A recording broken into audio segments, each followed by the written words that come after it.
మొదటిది, తండ్రి, నా జీవితాన్ని, నా పనుల్ని, ఈరోజు మొత్తాన్ని నీ చేతుల్లో పెడుతున్నానయ్యా.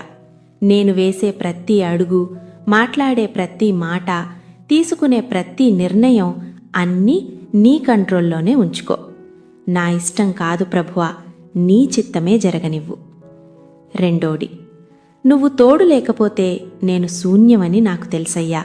నీ అద్భుతమైన ప్లాన్ ప్రకారం నా ఆలోచనల్ని, నా పనుల్ని నువ్వే దారి చూపించి నడిపించు. పొద్దున్నే లేచినప్పటినుంచి రాత్రి పడుకునే వరకు నా చేయి పట్టుకుని నడిపించు తండ్రి. ఇక మూడోది, నీ పవిత్రాత్మతో నన్ను నింపయ్యా. ఎలాంటి కీడు నా దరిచేరకుండా కాపాడు. నాలో కొత్త బలాన్ని నింపు. నాకు ఎదురుగా వచ్చే చీకటి శక్తుల్ని, నా మీద పన్నిన కుట్రల్ని ముందే పసిగట్టి వాటన్నింటినీ నాశనం చేయి ప్రభువా.